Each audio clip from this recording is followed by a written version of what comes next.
Welcome to Dub Life Diaries, the podcast where passion meets the open road. I'm Joe Person, your host, and also a lifelong dubber. Buckle up, because this ride is just beginning.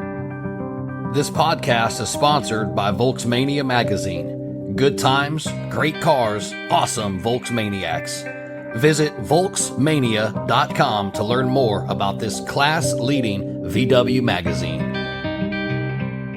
All right, folks, today we've got a killer episode lined up for you. If you're a VW nut, a classic car junkie, or just somebody who appreciates pure craftsmanship, get comfy, because this episode is for you. My guest today is Chris Vallone, the mastermind behind Classic VW Bugs. This dude isn't just restoring old Beetles. He's bringing them back to life like the day they rolled off the factory floor in Wolfsburg. With over 167,000 YouTube subscribers and a worldwide following, Chris has turned his passion into an art form, a business, and a movement. Now, we're going to talk to Chris today about how he got into the air-cooled life, his craziest restoration stories, the do's and don'ts of bringing a classic VW back to life, and maybe, if there's time, even get into the big debate on electric conversions. So, grab your favorite drink, settle in, and let's dive in with the one and only Chris Vallone. Chris, welcome to the show. Thank you, man. This is awesome. I'm glad to be here. Yeah, thank you so much, man. And by the way, happy belated birthday. I saw you just celebrated. Oh, thank you. Just a couple of days ago. Yes, sir. Where is the time going? I don't know. Yeah, I don't know either. So, all right. Before we get into the world of vintage VWs, which obviously this podcast is about, I do want to take a step back and ask you, if you were not restoring classic Volkswagens for a living, what do you think you'd be doing instead? I probably would have became like maybe a teacher or something, an art teacher, or found some other online internet business model. You know, I grew up around entrepreneurs. My oldest sister has a restaurant for 40 years and right outside West Point. My dad had a landscaping company. He was also NYPD for a while, so he did both. He would used to do overnights with the NYPD and then come home in the morning and do landscaping all day. So we come from a hardworking family. I got 4 sisters, and parents, just hit the grindstone and started working. So I probably would have figured another, online business or something, or maybe became an art teacher or something like that. Growing up like that, you are ingrained with what we call the hustler's mentality. Yeah. It's just 12 years old, man. 12 years old. My dad grabbed me. Come on, you're cutting lawns. I'm like, with me. And I'm like, oh, yeah. That's awesome. And something else I saw in your background, just doing some research on you, was your background in film. Yeah. Which is also really cool. I wanted to congratulate you on being selected for the Hollywood Film Festival for your film Hellbound Fugitive. Looks awesome, man. And yeah, congratulations on that. I appreciate it. That was the first dream. I went to school for art and cartooning and film. So I got a bachelor's of fine art. And when I got out of college, I did about 10 years of filmmaking. I wrote and directed and shot and produced my own stuff. Because I was poor, a starving artist. But in the background, the Beetle was a hobby. So at the end of that 10 years, I'm like, all right, I got to start making money. So I grabbed the bug and combined the film background to showcase them. Excellent. It's all like a timing thing, and also it's where your heart's at. So good stuff, man. So we were touching on your family a little bit. Tell me more about your family for a sec. So parents from Brooklyn. My mom's off the boat from Sicily. So we got an Italian background. My dad's half, Italian. He's got English and Irish in him. My grandfather, loved him to death. My papi, Frank Vallone, he was World War II. So he was handy. So I got kind of the handiness and the artisticness from him, because he used to work on the planes. And when they came back from their bombing route, or their fighting route, he was a small guy. And they wanted him to be in the ball terror gunner on the bottom of the bomber. Whoa. And because he was small, he was probably, I don't know, maybe 5'4", 5'5", 100 pounds, something like that. They used to put the small guys in there. But to his advantage, he got motion sickness. Oh. So they said, you can't go up there. So why don't you just stay down here and work on the planes when they come back? And so that's what he did. So I got kind of the mechanical background from him. My dad, too, very mechanical. He worked in a mechanic shop back in Brooklyn. But he worked on mostly muscle cars, not the Beetle. Yeah. I guess he told me, since doing the landscaping company, that the Beetle engine is one step up from a lawnmower engine. That he'd be able to show me. But he knew the basics of brakes and mechanicals and things like that. I'm more like the cosmetics. So with my art background, showing the color contrasting, picking the right colors, picking the right interiors, that kind of thing. My 4 sisters, they're academic. My oldest sister is very entrepreneurial. She's got her own restaurant for 40 years. So my two younger sisters are math teachers. I was the oddball. I was an artist. I was drawing cartoons, Looney Tune cartoons and things like that. So they would look at me like, what is he doing? You know? So yeah, and I didn't go to school for I don't know any mechanics. I used to work on the little RC cars behind me and I still bring them back to life. So I used to tinker. So I'm good with tinkering and good with little things. Yeah, And I got a son that tinkers. Just one out yeah, of five. I got one son that's always liked the tinker and stuff. He was even into Traxxas and the whole RC stuff as well. yeah, He yeah. was a little younger. Yeah, awesome, man. Hmm. Thank you for Yeah. sharing that background with me. So your shop, Classic VW Bugs, it's kind of become a go-to name in the air cool world. When was the moment that you think you realized, look, this might be more than just a passion. This actually could be my career. Oh man, we were out of this community we were living in, kind of like a gated community in Haverstraw called the Harbors at Haverstraw. It was kind of like a resort looking type place on the Hudson River. Beautiful place. And there was a one car garage in there, and we started doing the bugs in that garage. And I think the first year with, buying and selling on eBay and, jazzing them up to make them look better, not full restorations. Like we would buy them and, really maybe change an interior, put white walls, that kind of thing, or a little look. And we did like 13 that first year. Damn. And it was amazing. We kept doing road trips every month. So it was a lot of fun. It was a good bonding time with my dad too. Oh, cool, man. And it was at the end where I put up a 54 Beetle on eBay that we found like local. I mean, someone tipped us off on this thing. This thing was covered in a guy's driveway. And this guy who was the original owner he was an eccentric guy. He made like electronics and batteries and tubes and things like that. So you saw a couple of his experiments like inside this Beetle, which was pretty funny. Wow. But that 54 was like the first early one that I ever worked on. And I never saw those little tail lights before, the single tailpipe, that kind of thing. And so when we put that up on eBay, I said, Dad, if this is the one, if this thing goes quick, we painted it, we did the interior body on resto. If this goes quick, we got to get a shop. And sure enough, we put it up on eBay for a buy it now. And in 2 days, that thing sold without even an offer. And it was Billy Joel Armstrong from Green Day bought it. Oh, And dude. so between the timing of that and then the homeowners association coming through saying, you got to cut this out. You can't keep doing this. Because at one time I had like 11 cars around the complex in all different stages. They're like, yo, So this is an HOA. This isn't a legit yeah, shop. Yeah, I can see that's totally what happened. So that's right then. And then I said, okay, we got to get a shop because it's growing. And then, getting phone calls with people saying, I don't want to bid on any of your cars anymore. Could you just build me one? that. And Ooh. that's where I knew we were onto something. Okay, good stuff, man. So everybody has that one car, especially, the real true VW enthusiasts that kind of start it all. What was your one car that started it all? And I'm curious, do you still own it? I don't know. I wish believe me, there's so many I wish I had back. But my first car, my first Beetle was summer of '99. I picked up a red '71 Super Beetle convertible, and I didn't know what I was looking at. I just the eye candy popped because it was fire engine red and had a white top, and I'm like, oh, how cool would this be? I'm an artist with a bug driving to school, that kind of thing. I'll be the only cat in the parking lot with a Beetle. And sure enough, that was the one. And I cut my teeth on that. I owned that one for the longest. I think I owned that for a good 8 years. Wow. Okay. Um, but things happened to it. Gosh, I mean, the engine blew, had to get a new engine, needed heater channels, needed support rails, needed all that stuff. So I really cut my teeth on that one. So yeah, it was trials and tribulations, and I'm glad it happened because it's a great learning experience. Yeah, so I've got a similar story and very close in the year. So in '96, I bought a '72, just regular standard Beetle, but it had an auto clutch. So I thought Yeah, the coolest concept ever was to shift gears, and not have a clutch. So I right. just thought that was so cool. And then, I lived off of a brick road. So every time it would rain, I'd put it in low and I'd go do donuts. And, I had all kinds of fun in that little car. But same for me. I don't have it anymore. I wish I still did. Kind of started the whole, vibe for me of cruising down the road in a Beetle. Yep. But yeah, man. So yeah, cool. Thanks for sharing that. So Yeah. when you first got into the restoration side, were you mentored or inspired by anybody, or were you kind of what you're saying? Did you just kind of figure it out yourself?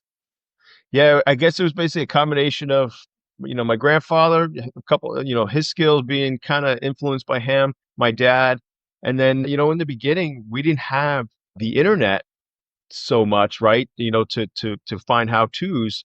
And I think people need to understand that too. Like we take a lot of this for granted, what we have at our fingertips today, just with a smartphone, right? But Right. before that, I still had a VCR or later on a DVD player. So I bought the Rick Higgins How Bug Me Video series, and he was a huge mentor. I mean, and also the J Bugs had tapes from I think the 90s, and it was like interior restoration, exterior restoration, that kind of thing. And so just following those and VW Trends magazine, Hot VW's magazine, and just that's what we look forward to every month. What's the how-to tip this month? And that's basically, and then just getting a car, making mistakes, learning on that mistake, and making it better the next time out. Yeah, awesome. Good attitude too, because that's usually what happens. I swear, working on these cars is like making trips to Home Depot.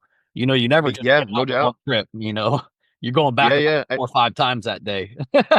Yeah, and that's what's great about this car too is that you can go to your local hardware store. I mean, we had a little mom and pop hardware store that this family's been around for 50 years, and so unlike Home Depot, you can go to talk to an associate there or someone who's working the floor there, and a lot of times they don't know what you're asking them. But if you go to a real mom and pop place and they've been in the business for so long and they're creative and they know how to improvise, I mean, gosh, there's so many parts that I got from the local hardware store to improvise, to put stuff together for the Beetle, which was really cool. And that's fun. It's like a hunt, right? It's like you're working on just a little pride and joy in the fact that you can go somewhere locally, like, and just improvise and get creative sometimes. It's really cool. Yeah, working on making it work. Yeah, yeah, totally. So starting a restoration business, I know isn't just about loving cars. It's also almost about loving business. How did you learn how to do the business side? What was the hardest lesson that you had to learn early on? Getting audited. Yeah. Right. I I I did not go to school for finance. I didn't go to school for business. And then with my family, like they gave me some tips and things, but I kind of really learned on my own.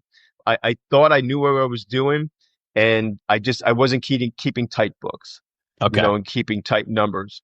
And I got audited, not in a bad way. I mean, it was one like discrepancy that I had. So any car that I restored for myself that year, I would put it in as advertising costs because I felt like I went to car shows and I was showing off the work. So I put those costs in as advertising costs, and that kind of threw them a wrench, Okay. and they didn't get it. So thankfully, it wasn't a terrible audit. It did cost me, I don't know, like 13 grand or something like that, whatever it was. But it was the best education I got because from that point on, man, did I learn to keep books and spreadsheet and how to keep a budget. Yeah. So that was that was the one lesson, and I'm actually very grateful for it because it made me a better business person. Don't be afraid to make mistakes, but in the get-go, if you're going to start into this, do have some form of numbers knowledge or, budget knowledge, keeping a good spreadsheet. And it could be a very basic spreadsheet. You don't have to use QuickBooks. You can use Excel and just boop, boop, boop, boop, boop, boop, you keep everything in a line. And I keep on those books pretty much daily to weekly and, just never want that to happen again. So, Yeah. I think what you said is valuable. yeah, It exposes the side of business that most people detour from is understanding and knowing your numbers, knowing almost all the way down to like an hourly rate, etc. Those yeah, types of things are super important for business growth, but also for what you said for awareness. That's how you yeah. scale. You can't grow if and scale if you don't have a fundamental awareness of the foundation of the business, all the numbers. So good stuff, man. No doubt. Yeah. Listen, there's some businesses I work with that I outsource, my paint work too, or sometimes if there's something in shop we can't work on at that time because we're too busy and I have to outsource maybe some metal work or something. And New York is a tough area too. Like I mean, for me, almost 20 years in the business up there, I kind of pat myself on the back because most businesses failed in the first 5 years up there. And when I see just even sometimes the receipt from a business and there's not even a letterhead on it, to me, I'm like, all right, it's the little things like that that something's not right. They're not running something right here. And I see it then down the line as I keep working with them. I'm like, why are you doing it? How are you still in business acting like, performing like I. So it just little things like that, the little details, you can see. But and once you look at those little details, and even going back to the car, it's the little details when you really start to see how something's operating. It's you know it it's not for everybody, and a lot of times they do put the business side of things, the number side of things on the side. Yeah, But I think in the end, you gotta harp on that because it's the most how you gotta important. thrive. Yeah, it's most important to stay in business. You have to be aware, have to know your number. Yeah, So, speaking of business, let's touch on and explain some of the services that you provide on classicvwbugs.com.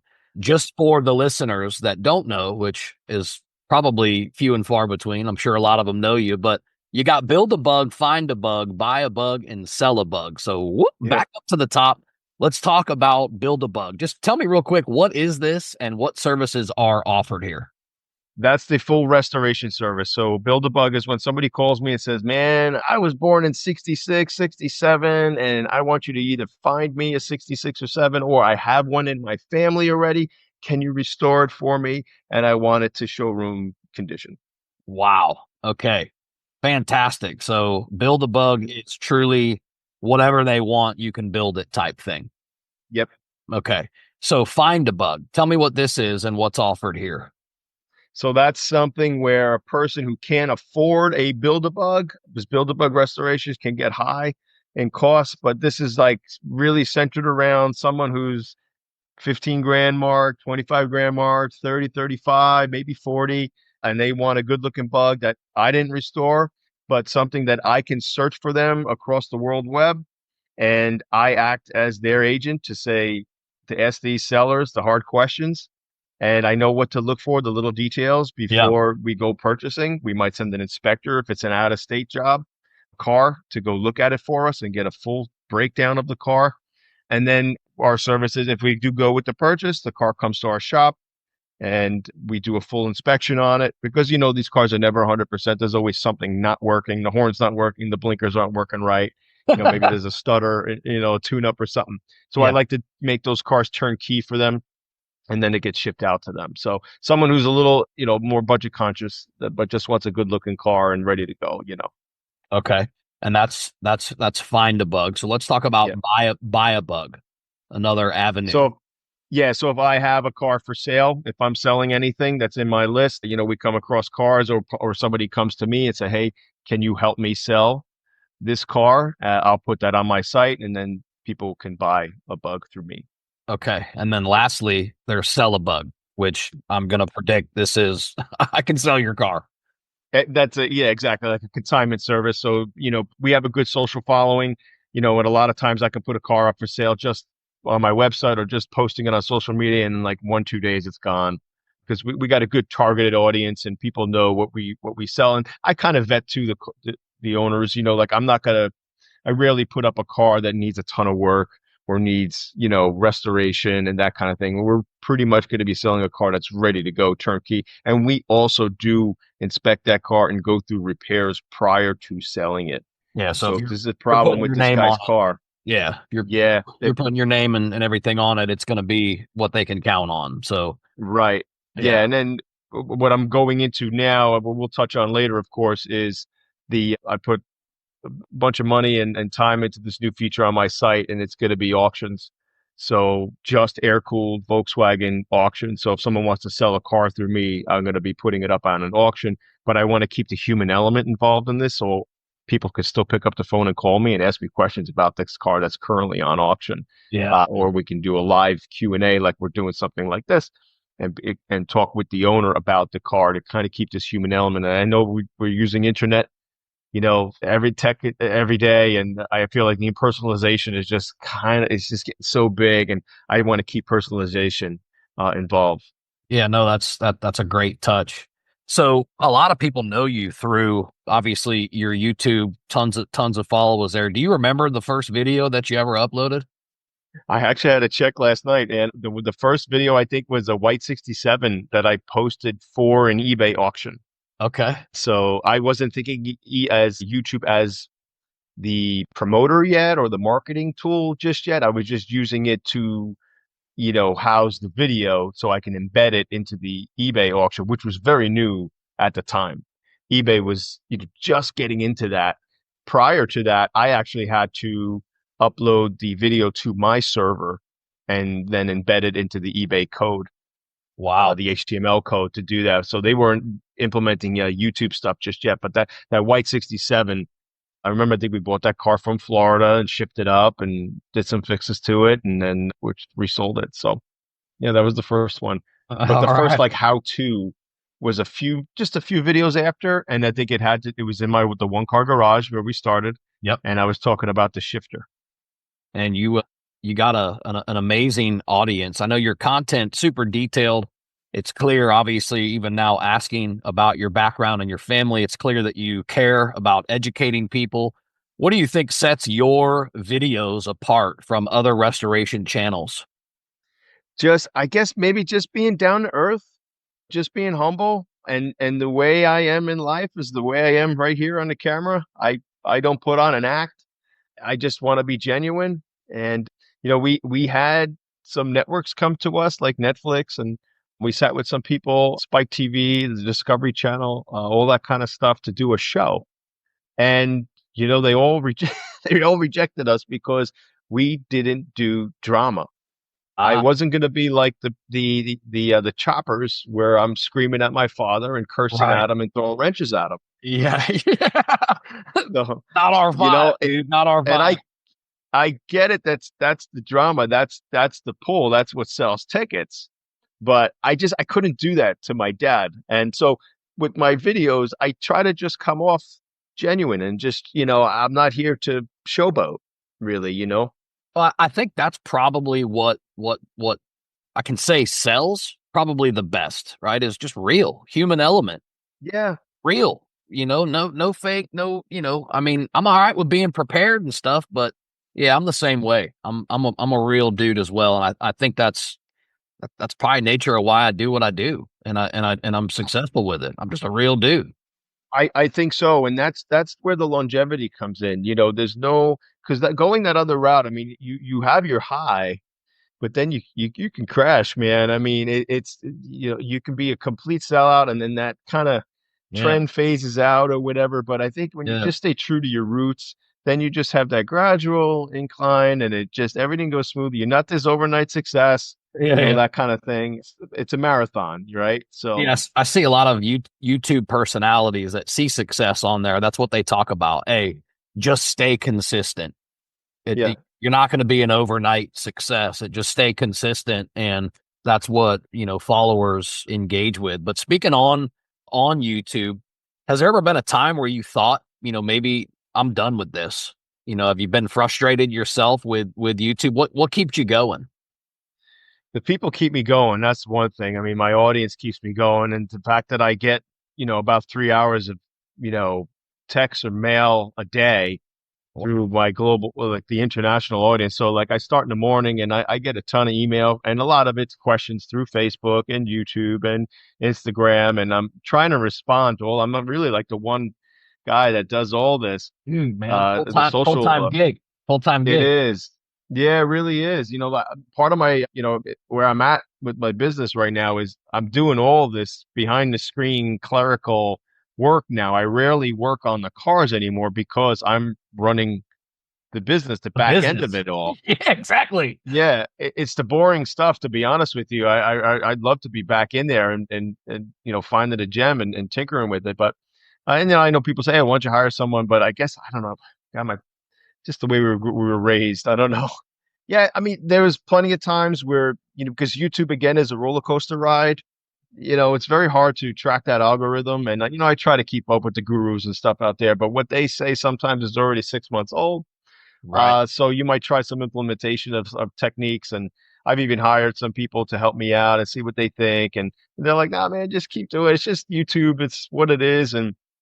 But yeah, there's times because doing that, making videos every week, especially the how-tos, and some of those how-tos I was doing were like 9, 10 chapters. I mean, it would take me sometimes a month to do a whole series and Wow. to edit it and to to Yeah. do everything right.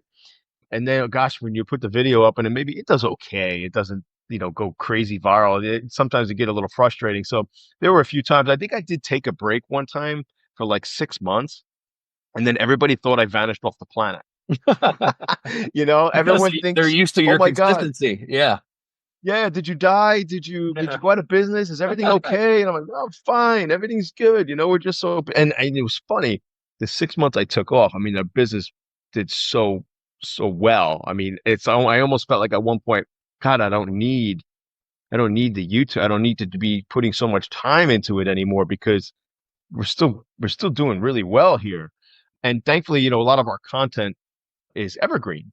So I'm not a channel like a tech channel where, you put a video out today and it's obsolete next week if you're doing a phone review or something, or, Right.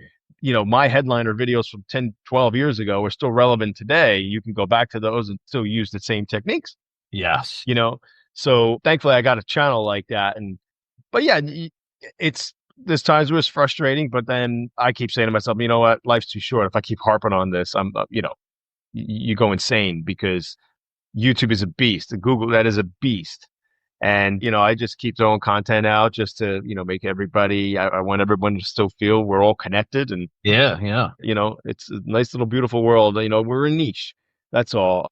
May never get a million subscribers, may never get 500,000 subscribers, but in the end, I mean, what is, I've met some of the most amazing people, Yeah. through it. So, That's what you said, man. It's about the people. So back to the yeah. car, back to the cars. Not all restorations are created equal. When somebody says to you, this car has been fully restored, what are some of the first things that you look at to tell if it's really been done or even done right? It's the little details. So like first is, when you look at paint, the things that make me cringe when someone says it's a full quote unquote body off restoration, and then you see the fender beads are painted over. You see overspray on the seals, overspray on the check rod seals and the jams or the door switch seal. The little details, or the Yeah. bumper bracket seals are painted over, that kind of thing. They didn't take everything apart. And Right. so that's the first thing that you see is the paintwork. And like anything else, when you start looking in the little nooks and crannies and the little details that are, simply not taking the rubber off and putting a new rubber back on, that right there tells you, it's a telltale sign. What's a small detail in restorations that I'd say most people overlook, but you guys make sure you always get it right? Yeah, it's say coming down to where you put the right factory sticker, I'll say on the coil, fan shroud. Again, the little details and the little grommets, the bumper bracket seals, the bolts that hold the bumpers on, the bolts that hold your fenders on, your beads, all that little stuff. If you're looking at all those little details, when someone puts L51 sticker in their, trunk right by the brake reservoir where it's supposed to be, right by the gas tank, it's the little details like that. Then someone was very conscientious and took their time. Because in the end, I know we want to get these things done overnight. We live in an Amazon world today, and Right. everything's shipped to your door in a few hours. But Yeah. Here this is now. this is art. This is an intricate thing, and you should take your time. And when you see those little details like that, that's what I really like seeing. Like I said, even just as simply as looking in the door jamb and making sure those hinge plugs are not painted over, and the door check rod seals, and then little things like that, and the door seals, the door scrapers. A lot of times people don't want to do those door scrapers, but it's a pain in the butt. I got videos on that. But if you see that done, because they could be tough for people to do, you know, but the outside door scraper is the first thing that gets put in. So if they change that and that looks good, they had to take the whole door apart to do that. So that's a good. Yeah, good touch there. On the car, you probably worked on so many cars over the years. Is there a personal favorite build that you can remember? Like 8 of them, Yeah. 8 to 10. Oh my gosh. I mean, even the one I have right now, which is a great story, this 54 convertible that I own. Ooh. I love it. I got this car probably over 10 years ago, and I have the video online where we found it. Well, we actually didn't find it. The family called me. The son called me, said my mom just passed away, and I have her 54 convertible that she bought new in 54. And I'm like, wait, what? You know, and only in Connecticut, we drove over there and it was all intact, unrestored, had little flower power stickers on it, but still had the egg taillights in the back and it was all numbers matching. And I Dude. remember buying that car and I sat on it for maybe 8, 10 years because people were like, no, it's only original once, just leave it. But I felt like it needed its glory because the rails were all rotted, the wood was all rotted in the frame. I was like, this is time to do this car. So that was a very special one. My Zwitter, my 52 Zwitter, I miss. Found that out of Minneapolis. And I think I was only maybe the second or third owner from that one, which was really cool. Yeah, Uh, yeah, so I missed that one. Another 54 ragtop that I had. I mean, there's a bunch, but yeah. I figured. yeah, Figured as they much. all have stories, man, and they're all different, Right. right? Yeah. Well, that's why they all get names and everything Yeah, too. They almost have a vibe that comes with them too. exactly.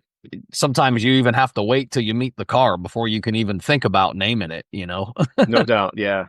Hmm. So, flip side, has there ever been a project where maybe even halfway through you thought, oh my goodness, what I get myself into? Yeah, one of the first projects, I think probably like our second project that I picked up. So 68, I was dating somebody a while back and a few towns over and in her apartment complex there was a Beetle just sitting in the parking lot. Again, it was just sunk, flat tires, all beat up looking. And I drove in with my 71 convertible at the time and a guy stuck his head out the window. He's like, "Hey, that's my car if you want it." $350 later, you think, "Oh, it's nothing. That's great." And it was the first real project that I bought. I said, "This is something I want to work on with my dad." And I remember bringing that home, and he was like, "What are you doing? What is this? It's an eyesore." So, but sure enough, when we found out we had to do heater channels on that, and it was like our first time really doing heater channels and floors. And this was a complete abomination kind of a car. That was like the first time where I felt like, oh man, you think it's cheap, $350. And I hear these stories all the time. People are like, oh, I only bought this car for $1,000. It's a great car. And then they bring it to me to look at. And I'm like, if you sneeze, this thing's going to blow apart. You know, yeah, I know it's enticing to pay the cheap amount up front, but then just down the line, what you got to throw into it. And that's what I started seeing on that project was like all the money throwing into it. I don't Uh, do got, this professionally for work, meaning restore cars, but right. did have an opportunity just last year. I came across a 67 Flit bus, Oh, which was original to St. Pete, and I bought it and I got a good deal on it. And nice. exactly what you mentioned. I had a couple guys, a couple local shops come over, look at it. I sent some videos to it, frame everything to some other guys, in Florida that obviously do this for work. And they were like, yeah, you're looking at, X amount. I'm like, yeah, hold on. I Yep. thought I was getting a good deal. So yeah, man, Mhm. I feel that when you say that, I feel that. Yeah. What's one of the wildest customer requests that you guys have ever had? The wildest one, pretty simple, but first I had to take a step back when he was requesting this was I was restoring a 54 ragtop Beetle for a client, a black one with the red interior. And in the end, when all said and done, no fluids in the car. So no gas, no brake fluid, nothing. He was just going to bring it home, put it in his kitchen and look at it and have espresso in the morning with his wife with his other 30 car collection. Wow. That's it. Yeah. No, yep. That that Wasn't that gonna run it. that That was is it. a pretty cool basic, but still a wild request. Pretty cool, man. Yeah. There's always a debate in the community, right? And that's should we stay true to the roots, the classic vibe, or is there room for modern upgrades in these cars? Where do you stand with that topic? I'm all for, and upgrades. I'm not a huge I don't put like dual carbs or, 2110 kind of engines. I don't really lower my cars, that kind of thing. But if you want to have a daily driver and you want to put front disc brakes on, hell yeah. If you want to upgrade to 12 volt, sure, do it, man. You want more comfortable seats, you want to go with those pro car seats or something. Right. It's totally fine. Yeah. I mean, I'm someone that likes even upgrading the engine a bigger bore, piston and cylinder, maybe a mild upgrade in the cam or something. You want to put a sportier muffler on with fatter pipes? Sure, as long as to me, as long as the car still looks the part and is not a monstrosity, I'm all for it. I mean, we even upgrade our interiors a little bit. We use a lot of the tweed material from Sofine in our stuff, and it's a very durable material. It's very forgiving. Putting headliners in with tweed material is really awesome. The quality is really nice. I know it wasn't original, but it still kind of looks vintage. So I'm all for stuff like that. I always feel that Beetle has elbow room for creativity. That's not going to deviate from value. These aren't Duesenbergs, these aren't Bugattis, where they look at the tiny little details of even just your felt channel going up the window. These are cars that if they look still killer and they're damn good and they're fun to drive, Yeah. people still, the value is still there. So yeah, I'm all for it. So there's another thought there in the community as well, and that's the topic on the electric conversions. Obviously, today they're becoming more common. Would you ever consider a restoration project with electric? I totally, yeah. We've been talking about it for, gosh, 10 years already. And one of our cars actually sold to's electric bug, and Okay. they converted the 64C Blue that I restored, and they converted it to electric. And then I thought about getting into it. I figured, you know what, let's do it to a later Beetle, like a Super Beetle. I feel like, the earlier Beetles should be left the way they are, like a 67 and earlier. That's just me. Yeah. Uh, but it's still kind of costly to get the whole kit. And if I'm not mistaken, is it still like 25, 30 grand, 35 grand to get the whole battery and the motor and everything, if I'm not mistaken. And then I'm like, all right, now I'm overvalued. Now I'm just going over value on the Super Beetle at that point. So I think it's cool. I mean, hopefully, if costs start to come down, it's a little more affordable for some people. Yeah. Because again, this is a hobby. Most these average, the average person that doesn't have a ton of money, works on a Volkswagen. If that can come down and be more affordable, I'm all for it. That's cool. Yeah. Okay. So VW people in general are pretty much a different breed. Now I say that in a good way. But what's one of the best experiences that you've had just because you are a part of this community? Meeting some of the most interesting people in the world and becoming friends with them and them being even mentors of mine. So I lost a great friend a few years ago, Vince Vespi. I met him at an early, geez, got to be 15 years ago at a first car show I went to. He's the original owner of a 65 Carmen Ghia convertible. Ooh. And his stories, the guy's been all over the world. I mean, he's the Dos Equis man, I called him, because he's the most interesting man in the world I ever met. Yeah. So, and just the camaraderie of it all. I used to do Dubs and Coffee open houses at my shop once a month just for the morning, and just the people I would meet from all over the world. Yeah. The fact that like I have followers, fly in, they don't even tell me. And the guy's from Singapore, the guy's from the Netherlands, and they're knocking on my door. They want to visit the shop. It's just, I'm like, wait, what? It's wild, Yeah. so, and thankfully that's the one good thing with the internet. I'm able to reach out, across the pond and touch with people. And these are regular average everyday people, Yeah. very cool stuff.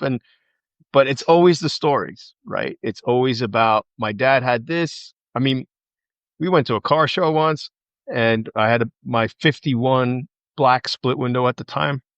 And gosh, we got goosebumps on my dad and I when we were talking to this guy. And I have some memorabilia with the car showing Hitler, Ferdinand Porsche. It's the early KDF brochure. It's the reproduction. I kind of keep it with the car to show at car shows. Sure. And sure enough, swastika stickers on the back, all that thing, the emblem. And this guy comes up to us. He's like, "You see that? I had to keep that on me at all times. Who are you? Like, what are you talking about?" And this guy pulled out his birth certificate in his wallet. He was part of Hitler's youth group. Whoa. And he pulled out his birth certificate and it had the swat, and he still had it on him when he came to the show because it's so ingrained in his head. He's Sure. like, I always had to keep this on me. Wow. And just to hear his story, like I'm getting goosebumps now thinking of it. Me too. Just his voice and just to hear him talk, my dad and I were like, are you kidding? Like, Wow. so That's what's so interesting. Like who you meet in this car. I don't know if there's any other car that's got these stories. I You know, Amen. I hear that. I feel right. that too. Yeah, that was awesome. So the classic car world is changing. Do you think that the younger generation is gonna try to, keep the air cooled tradition alive? God, I hope so. Time will tell. I've been talking about this a while now, because we got our boomers, we got guys our age, that are still interested in the car. But when we, eventually phase out, It's where's happening, the brother. interest going to be? Father time. Yeah, I hope so. And that's why I'm trying to start something to keep that going. You touched on it earlier. I'd love to start a coaching program. If any kid and his father wants to start, a VW restoration business or something like that, Yeah. call me. I'll help you out. I'll put you in the right direction, that kind of thing. Any Awesome. sort of more teaching that I can do and spreading the historical message about the car. I really hope so. I don't want it to fall wake like the Model A and Model T. They're kind of Yeah. that generation is kind of gone. Yeah. And you could pick up a Model A, Model T so cheap right now because the demand for it is just not there, Right. like it used to be. But I have hope, because the Beetle was an international car, right? I mean, it was up until 2003 in Mexico, Right. so it still had its footprint around the globe. I really hope so. I don't know. I have no crystal ball, but I hope so. Yeah. So that I was doing research on you and I saw something else that you're starting or a concept that you have, and it's a good time to touch on it now. But I saw that you're working on an animated series, which is like a father-son rebuilding Beatles type, animated, so cartoon. Tell me a little bit about your motivation to create something like that and maybe even some details on it. Yeah, I mean, I've gotten back into filmmaking recently, so I mean, it's always been in my blood, and now with technology the way it is with AI and things, you're able to, as long as you still keep the human element involved. I know people Yeah. think AI is you put in a prompt and everything it just pops out. It's not the case. You Yeah, you still got to do the work, man. still got to write. I'm still writing these things. I'm still traditionally editing these things, but yeah, I put out a short video last week on it, and I'm going to do one also with father daughter, and it's something I'm touching on. Yeah, I would love to do something, maybe even on a weekly basis, even if it's just a couple minutes, and it's like one little section about the Beetle, father son kind of thing, because to bring the family value back into this, and because the bonding I had with my dad was great, and I'll always remember this. It's tattooed to my head. Right. That'll never leave me, and that's such a strong value there. I think that we're kind of losing in some of today's day, but yeah, I'd love to continue doing that. I'm seeing how it's going. I'm seeing the comments, what people think, and it's been a great response. People do like the idea of it. Yeah, I watched that So first. I don't know if it was the first one but I watched that announcement that you had made talking about that, and no joke, I'm watching it and I'm picturing myself with my 5-year-old. I'm like, damn, I got to get to work yeah, on some of this stuff with this little boy. So yeah, man, it kind of motivated me. I think it's a great idea. yeah, just get back to working with our hands again.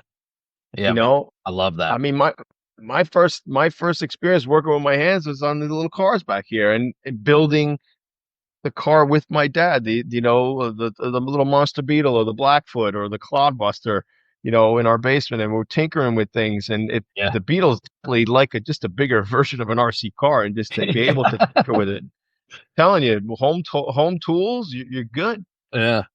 So for somebody that's just wanting to get into the restoration world, either for a hobby or like you even said, for a business, what's a piece of advice that they should take to heart? Take your time, do your homework. Don't harp on homework so much. Don't get information overload because there's a lot of overload now on the internet, but just get your hands in there, get them dirty, make mistakes. Do not get frustrated if you make a mistake. It's all good, all part of the learning, and that makes you a better guy, a better builder. Just, listen, it could be worse, right? There's worse things going on in the world, and the fact that you're working on a toy Yeah. is really cool. It just look at it as a very humbling thing. It builds growth. It builds character, and just look at it that way. It's organic. You're working with your hands. Get your hands cut. I got my hands cut. I don't know how many times. Yeah. It's all part of it, and don't worry about it. Just go take your time. You'll be all right. All right. I like that. I like that. So let's talk about what's coming up for classic VW bugs. Any new builds, any big projects, anything down the pipe that people should look out for? Yeah, we got a 64 convertible that we're working on for a client right now, a full-on restoration. And this car came from Eugene, Oregon. And this is a car, it just got it painted this past week, actually, which is really nice. They bought this car brand new in 64. And the son called me, gave me a very humbling story about this family, and this his pop just Love the passed stories, man. away. I love the stories. Yeah, his pop just passed away, and he Oh, basically wants father's legacy to live on. man, And so so awesome. that's those are the stories that touch, and that's what just drives you even more to Sure. make that car as perfect as possible, right, for them. Yeah. And then doing, we've opened the doors the past almost 2 years to repair work.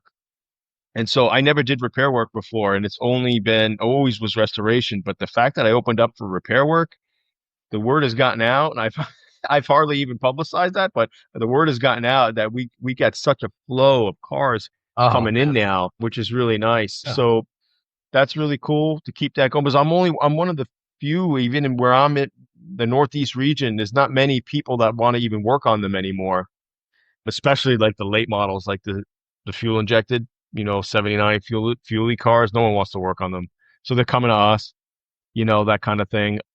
Totally cool. Like I'm all on board with that. And then I have been doing on the back end an auction on my website. I think I briefed on that earlier. Yeah. Yeah. And then of course I'd love to do the series that I'm thinking about, and consulting actually. So like even when I get off this call, I got a call from a guy overseas that needs help with his car in his garage. So I'm talking to him like this, and he's pointing his camera down. What do I do down here? And I'm like, Dude. I'll tell you. So Amazing. Amazing. What an opportunity, to yeah, stay in doing what you love to do, man. That's awesome. Right. I got some rapid fire, quick response style questions for you. We'll get cool. a little drum roll. You ready? All right. All right. What's the best air cooled VW ever made? Yeah, it's for me the Beetle. Just the history there alone. I mean, it's better, than any other the other Volkswagens. It's just where it came from. I mean, how many decades, man? It's Yeah. for me. Yeah, How about this one? What's the most overrated classic VW? very tough question there. Because when they were coming out, they weren't the reviews were not like so extravagant. Remember, like Volkswagen in their ads would always make fun of their own cars. So, right, like so it's hard for me to say what's overrated. If it's anything I can say is maybe the bust where the pricing where they've gotten to is I think is way it's crazy. So the older Like they're six style figures. I bus. mean, yeah, like you're 67 early with the rags and all the window and Yeah. like we went to Barrett Jackson a few years ago and saw one go for 262,000 and I'm like, wait, is this for real? Yeah. So maybe that's a little overrated. Okay. Fair enough. Okay. So let's touch on this then. If you could own one VW from any area, what would it be? The Head Mueller. I've heard Yeah, that. I've heard that before. That's awesome. 49 to 53. Yeah, that was that car that was very short window, had the fire at the Hebmuller factory, and that's what stopped production. I know they're six figures, those cars, but yeah, I think they look so cool with the two-tone paint jobs. I mean, say a black one with the red sides or something. Ooh, ooh, That top when it goes down. I mean, it's beautiful looking car. I love the back end of it. It almost mimics the front, the hood. yeah, Yeah. yeah, awesome, man. So what's the best way people can connect with you, whether they want to follow your work or maybe even get a car restored by you? What's the best way to connect with you?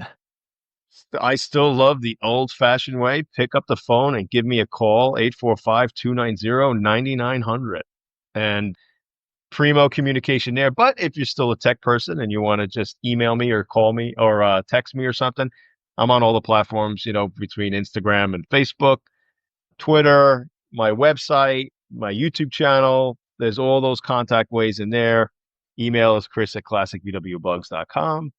So, That's how I got with you. I shot you an yeah, email, and to my surprise, it was even a faster response than I anticipated. So, yeah, man, I yep. appreciate that. I'm sure the community does as well for sure. We More than one way to skin a cat. There's so many ways to contact me. So It's not hard. Even just Google my name or Google the business and it all comes up, you know. All right. So if you could leave the Dub Life Diaries audience with just one final thought, what would it be? Keep the dream alive. Get in there, work on your bug. Don't be afraid to work on your Volkswagen and go for a drive and just go back in time. Put your tech away and look at that one little dial on the dash, the little Put fuel your phone gauge. down. Put your phone That's down. it. Oh my gosh. And that's what it is therapy for me when you disconnect from your phone and go back in that car at a time where everything's manual.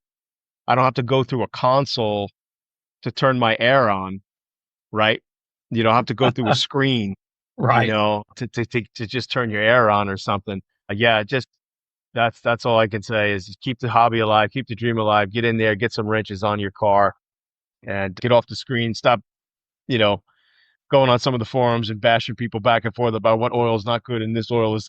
Yeah. Just get out there, work on your car, and go for a drive. And that's a wrap for this episode of Dub Life Diaries.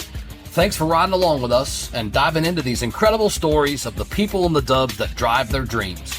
If you love today's episode, don't forget to subscribe or hit that follow button so you never miss an adventure.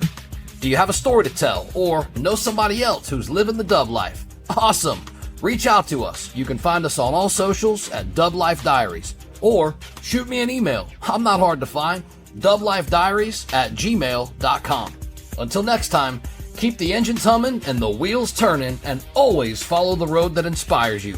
This is Joe Person. I'm signing off. I'll catch you on the next ride.